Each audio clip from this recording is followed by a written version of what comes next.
Blog Talk Radio. Welcome to Last First Date Radio, featuring interviews with experts in dating, relating, and mating in midlife. And now, here's your host, Sandy Weiner. Hello, everybody. This is Sandy, and welcome to Last First Date Radio, the place to be for creating healthy, lasting relationships in midlife. And today I will be speaking with author Joyce Fields on the best way to keep a man is by letting him go. For the past 11 years, I have been a dating and relationship coach, helping women over 40 enter into the best relationships of their lives. They often fall in love at 50, 60, 70, and beyond. And the secret is that I help them rediscover their own value first. They develop the confidence and the competence to improve their relationship with themselves and then with the men in their lives. And I call this the Woman of Value method. As I grow and advance the Woman of Value method, I am supporting women at work to show up, stand up, and speak up. Valuing ourselves is simply non-negotiable in life, love, and work. Every week I bring you a tip on how to become a woman of value, and today's tip is be the love you wish to find in the world. I remember when I heard the Gandhi quote about be the change you wish to find in the world, and I think be the love is so important because if you want to find love, you have to adapt a positive mindset, a growth mindset. You have to learn to understand and appreciate men if you're a woman and appreciate women if you're a man. And I think there's just so much we need to be educated about because most of us grew up with poor role models. And so I'm excited actually to talk to our guest today because she's been married a really long time and she has some of the secrets to having a long-term marriage and a long-term relationship. But be the love that you want to find in the world and you will attract in much more love. Before I bring in on Joyce, I just wanted to let you guys know that in November, I launched a new membership program. It is a very low-cost program to have group coaching. It has been wildly successful, and we talk about any topic that has to do with being a woman of value over the age of 40. And this month's topic is to create a vision for love. We are actually creating vision boards for our love lives, because what better time to do that than the beginning of the year? And if you join today, there is a low trial rate of only $7, so there's very little risk. You can stop your payments at any time. There is no obligation to stay, but I think if you come in, you will love it. So go to lastfirstdate.com. That's my website, lastfirstdate.com, and hit the group coaching option, and you'll find out more, and you can join from there. All right, so now my guest, Joyce Fields. She was born in Detroit, Michigan. She is a retired executive assistant, and now she lives in Arcadia, California. She has been married 51 years, and she has 2 grown sons. Her husband and she have been together since they were 13 years old, 61 years. That is quite an accomplishment. I think more than the 10 books that you've written, Joyce, being a proofreader and executive assistant, being able to stay married that long with the same man is quite an accomplishment. And Joyce's mission is to write books that inspire people on their journey to make the world a better place. I love it. And she's going to give a link to find her books at the end of the show.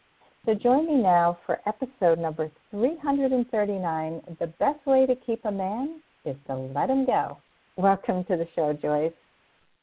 Oh, thank you very much, Sandy. I'm very happy to be here. Thank you. The exact title of the book is The Best Way to Keep a Man is to Let Him Go, among other things. This parenthetically in that title. Okay. Now, the title came from, as you said, my husband and I have been together for 61 years since we were both 13 years old. He's 75. I will be 75 years old next month. And it has not been easy. It's a lot of hard work to keep a relationship healthy, happy, sexy, all of those things. But I like what you said about a woman of value. So what the title says is, be secure enough within yourself that you don't worry about where he is when he's not with you. That is a woman of value, right, to me. You have to be secure enough within yourself. So when I was 15 years old, at that time, my husband's mother, she's since gone. She's died. But she said to me, and I never will forget it, she said, the best way to keep a man is to let him go. Now, he wasn't a man at that time, but I got the point. And I didn't write the book until I was in my 60s. So that's how long it stayed with me, what she had said.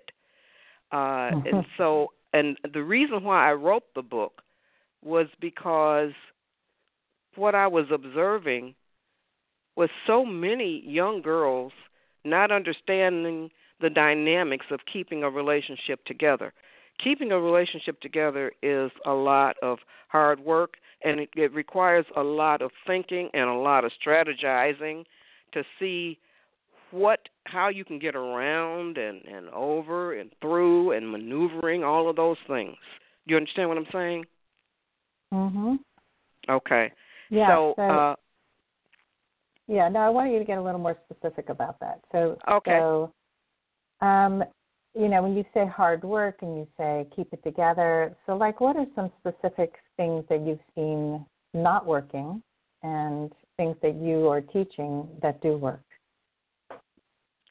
Okay. Now, when I was a teenager, the older women in the community really helped to school the young girls, especially the mothers and the aunts and the grandmothers in some cases, because they were still around, and they usually you live with your grandmother or your grandmother lived with you or whatever, and so the grandmothers, the aunts, the mothers, the older cousins, all of those women try to steer and guide the younger girls. That has almost disappeared these days.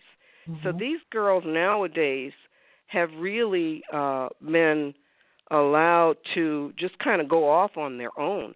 A lot of these older women now are trying to act like they're the young girls. And that's the complaint that I have heard a lot, is that nowadays the grandmothers are eating crab legs and drinking Henny or cognac and all this other stuff. So they're blaming the older women for not guiding and directing the younger girls.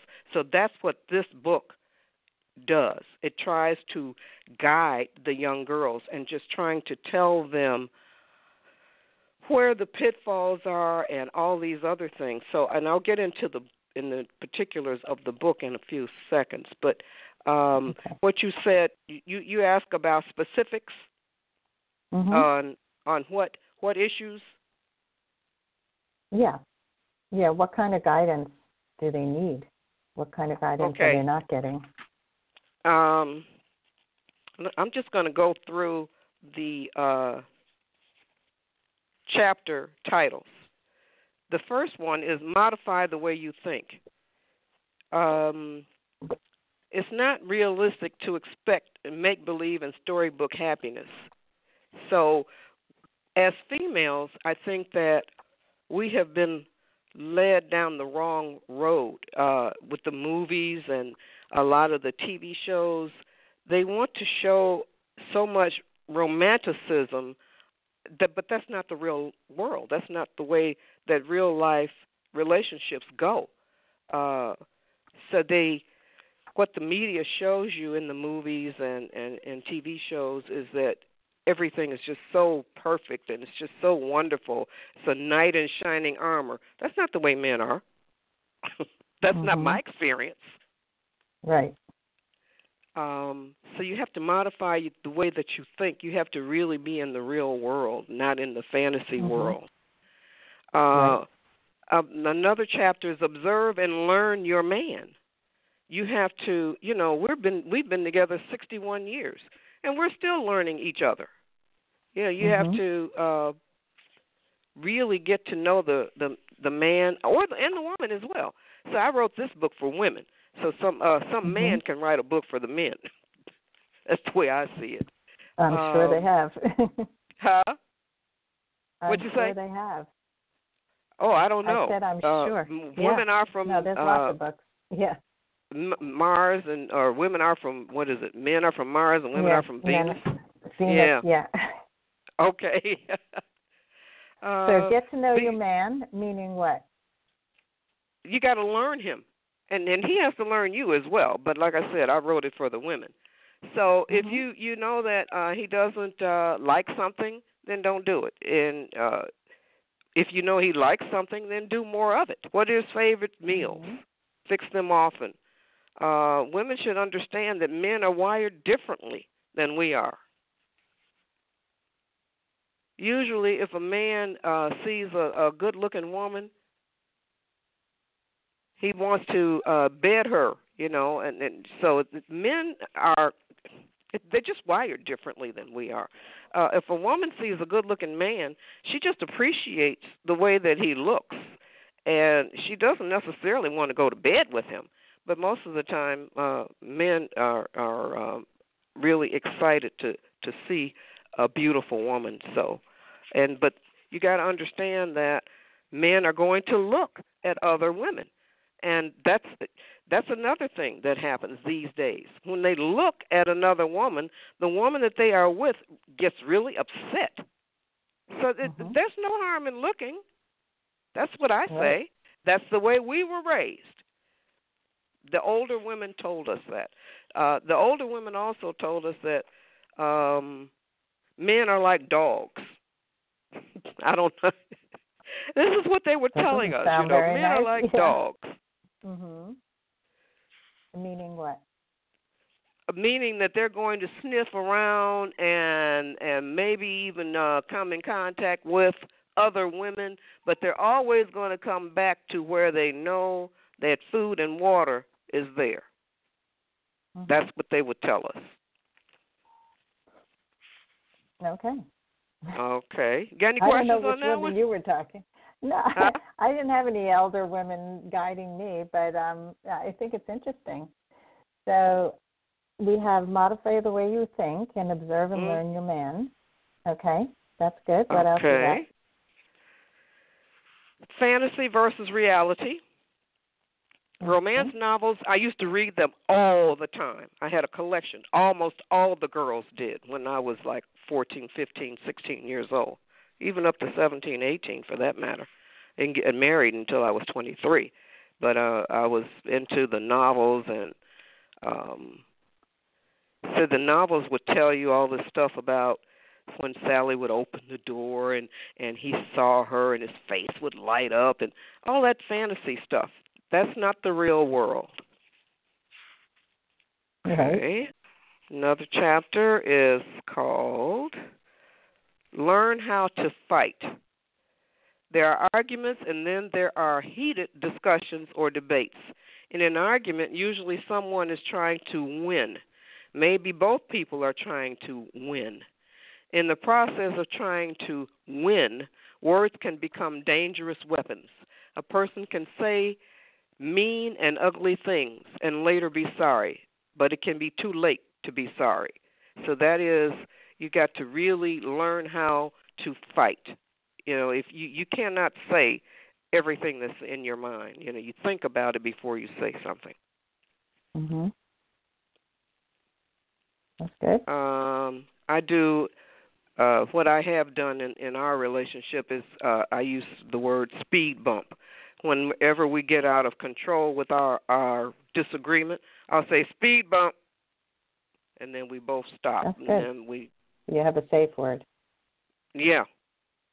And then we got to slow down so that neither one of us will say any really ugly, mean things to the other. Let's learn how to fight. Next chapter, remember that you have faults too. What is a fault? Well, according to the American Heritage Dictionary of the English Language, a fault is something that prevents perfection. When women get together, if the discussion turns to male-female relationships and men's behavior and faults, and it almost always does, I have never heard a woman make any statement relative to the fact that her man has to put up with her faults. From listening to women, you'd think that females don't have faults. That's a big one, because I have, and even to this day, I have never heard a woman make a comment about the man putting up with her faults.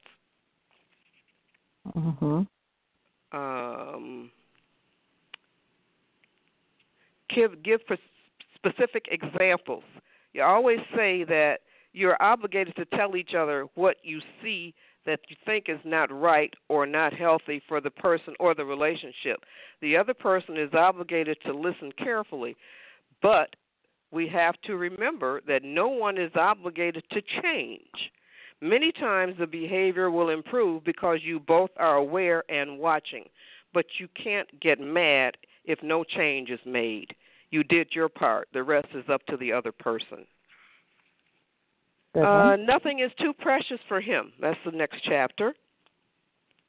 There are some houses where the woman of the house does not allow the man of the house, the queen and the king, to use certain parts of the house.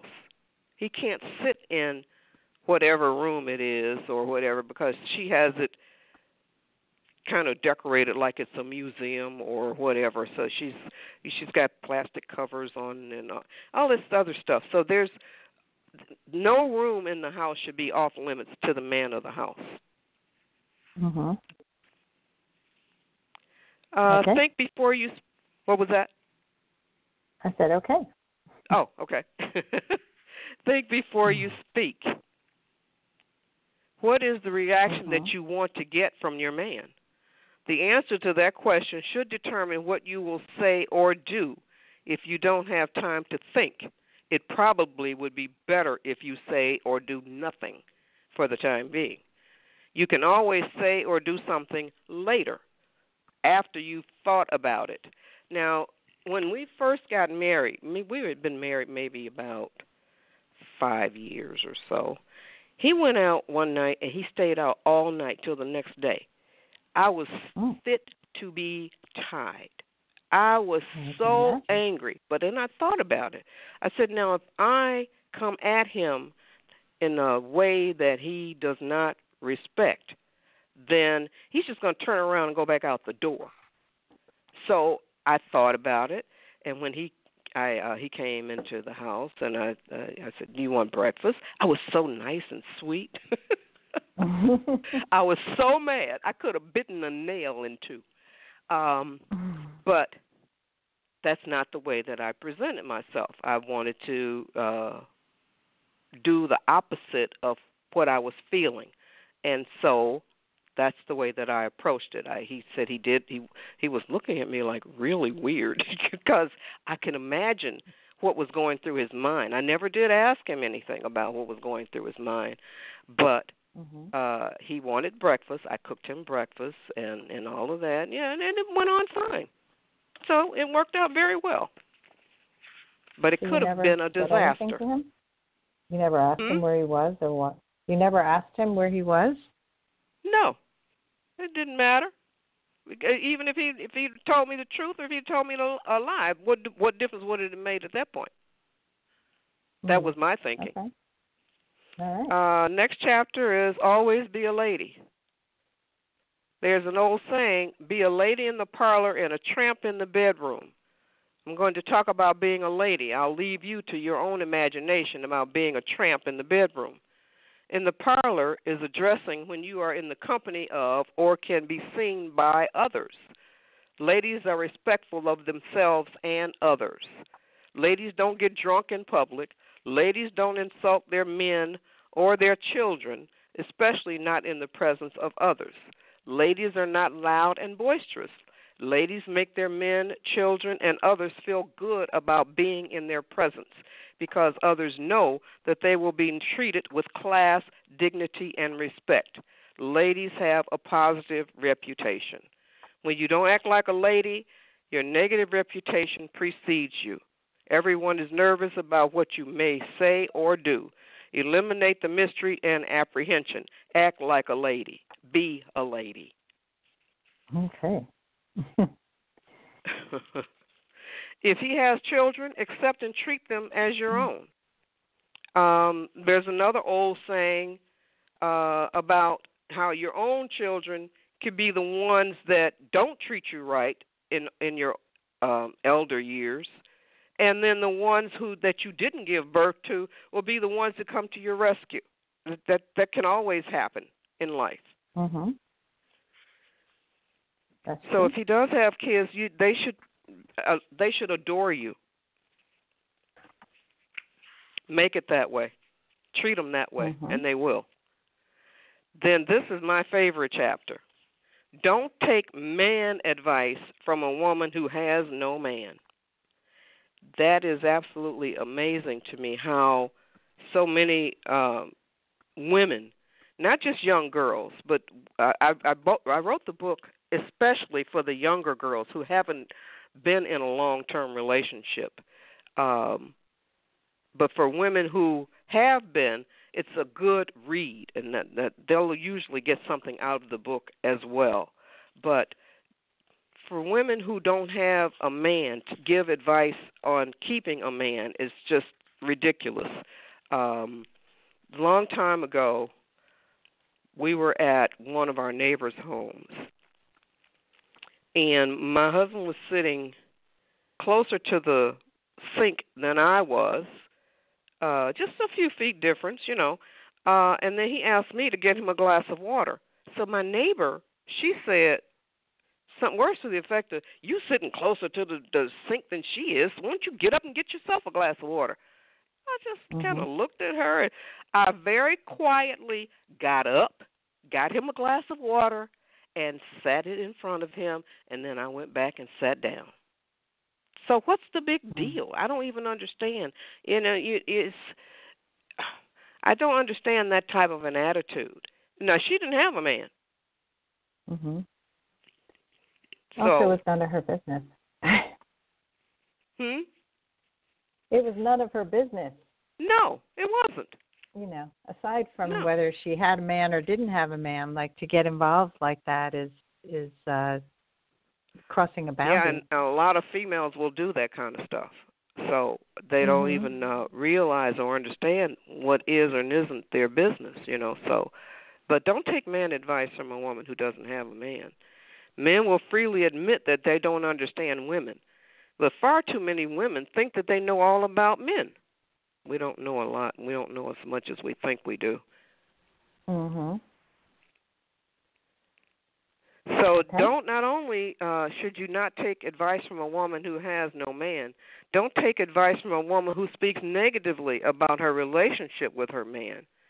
And be careful about discussing your man and or your relationship with other women. Be very careful and very selective. Your best bet is to talk to an older woman who has or had a solid relationship with her man. Seek them out. Yeah. Look good 99% of the time. Remember when I said that based on my observations, I think a man's eyes are wired to his penis? Well, you don't necessarily want him to be in a permanent state of arousal, but it works to your benefit to keep his interest up. Looking good goes a long way in that direction. You have to keep his interest up. Don't use sex as a weapon. A lot of women will do that. There's a standing joke about men being made to sleep on the couch. Well, my husband has never slept on the couch unless he chose to do so, and we were sleeping on the couch together. We went to sleep watching a movie or something like that. But other than that, I didn't relegate him to the couch. Well, that's good. Yeah, I remember years ago when I first got married, I was sitting around the table at somebody's house, and the women were all talking about sex. and they were talking about withholding sex from their husbands when they were mad. Mm-hmm. And I was really surprised at the conversation. I was like, because, you know, when I was younger, nobody talked about that stuff. Yeah. So it was actually disturbing that they had so many communication issues and sexual issues, and their marriages were pretty young. Yes. Not good. Because Yeah. I think that it's because women are born practically, as females, we are born practically domesticated. We come into this world ready to play house, to set up tea parties, and as little girls. Mm-hmm. Men are not socialized that way. You know, they're socialized in an entirely different way.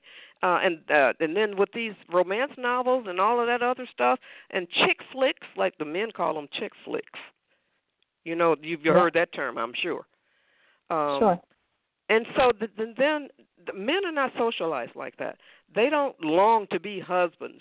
Women long to be wives and mothers. Men don't long to be husbands and fathers.